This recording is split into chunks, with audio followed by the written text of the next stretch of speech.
What's up everybody, it's Ezekiel with Shoeslide, and today we're going to be answering another one of your classic menswear questions. This question comes up often in the comments to our YouTube videos, and we've also seen this question come up quite a bit on our social media posts. The question is, what do I need to know about dress shirts in order to purchase a proper and well-fitting dress shirt?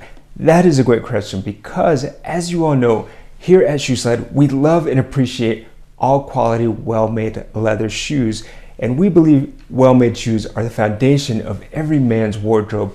However, dress shirt is also a staple in every well-dressed man's wardrobe, and getting a proper fitting and a nicely cut dress shirt is essential to helping you look your best when you are dressing in that classic look. First off, what you want to know before you purchase a shirt is you want to know your exact measurements. There are oftentimes people at stores that will help you and measure for you. However, I highly recommend that you take the time to determine your own measurements at home before you head out to the store, and you definitely want to know your measurements before you purchase any shirts online. The first thing that you want to do when you determine your measurements for a dress shirt is you want to get the correct sizing for your neck. This is something that you can do easily at home, and I do not have a flexible tape measure, so what I'm going to use is just a simple piece of string and a regular tape measure.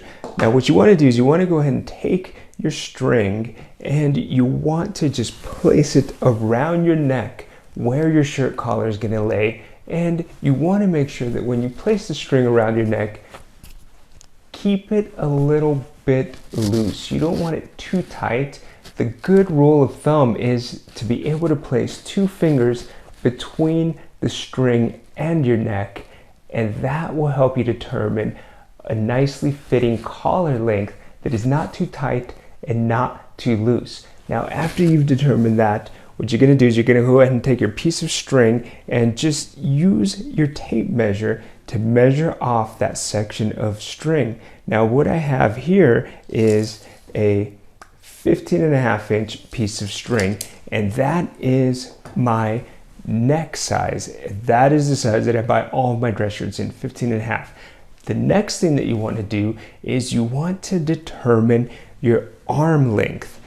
There are 2 major measurements that you want to know when you purchase a dress shirt. First off, you want to know your neck size, and secondly, you want to know your arm length. In order to determine your arm length, you want to get a buddy to help you, because what you're going to be doing is you're going to be measuring from the center of your back just above your shoulders, and you're actually going to do this measurement in 3 different parts in order to get the best, most accurate measurement. So first off, you want to hold your arm in a position where you're raising up your elbow and you're bending at your elbow, and you want to actually mimic the motion of looking at a wristwatch. Now I'm holding my arm in this fashion, and what I'm going to do is I'm going to have my friend, a buddy, I'm going to have that person measure from the center of my back just above my shoulders down to where my shoulder ends, and that's going to be the first measurement. So I'm going to jot that number down, and then I'm going to have my buddy do the second measurement, and that's going to be from the top of my shoulder to my elbow, and jot that number down as well. And then my third and final measurement is going to be from my elbow to just above my hand. And what I'm looking at here is just below my wrist bone, touching the heel of my hand. Now that I have those 3 measurements, what I'm going to do is I'm going to add those 3 measurements up, and that is going to give me my arm length. So when I go to purchase my shirt, I know what size my neck is, in my case 15.5, and I know my arm length, a 33. And those are the measurements that I use when I'm looking for shirts. Another thing that you want to keep in mind though is that all shirt brands and manufacturers have slight differences in their measurements because of their manufacturing process, because of the cut of the shirts, and because some manufacturers actually build in a little bit extra fabric in order to allow for shrinking of the garment when you wash them or have them dry cleaned and pressed. Alright, so now that we have those measurements, the next thing that you want to determine before you go out and purchase a shirt is the type of collar that you prefer.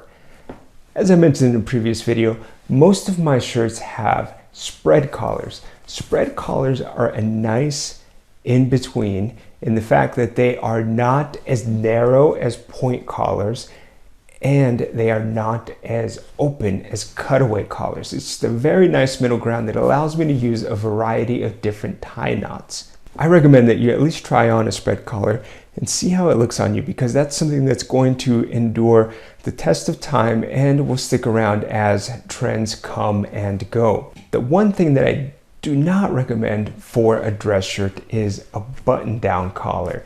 That is a little less formal, and a button-down collar is not going to look as sharp if you are trying to dress up a little bit, wear a very nice suit, a nice tie if you want to go out in the evening. A button-down collar is just going to lower that level of formality in your outfit. So now that you've determined the type of collar, the third and final thing that you want to decide is the type of cuff that you want your shirt to have. Okay, so now I've removed my coat so that I can show you my cuffs on this shirt. I typically wear a French cuff shirt whenever I'm going to be wearing a suit, and a French cuff shirt is something that's also called a double cuff shirt because it is a cuff that actually folds over on itself. So as you can see here, the cuff of the shirt is made to fold over, and you do need to wear cufflinks if you're going to be wearing a French cuff shirt, because that is what's going to hold the cuff in place. So this is a pretty formal type of cuff, and again, I wear a French cuff when I'm wearing a suit. The other more common type of cuff on a shirt is a barrel cuff, and barrel cuffs are the types of cuffs that we're probably all most familiar with, and they typically have 2 or 3 buttons on the shirt. The cuff does not fold over, it just buttons and stays in place that way. Now there are very nice looking barrel cuff shirts out there, and they can also look good with suits.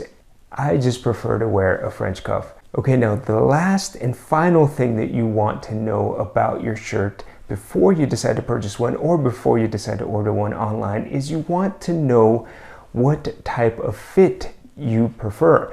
There are classic fitting shirts, and those are a little bit looser in the belly section and even looser in the arms, and those are shirts that probably your grandfather would have worn, and those shirts are just a little more roomy and allow more freedom of motion, but they do not look as neat when you take your coat off. At the opposite end, there are slim fit shirts.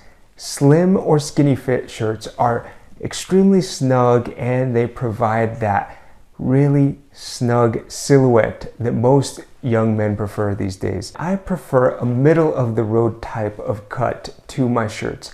Not too loose, so not a classic cut, but not a skinny cut, because I don't want it too tight and I don't want it too snug, because I just believe that that's something that's eventually going to go out of style. So my shirts are typically called modern cuts.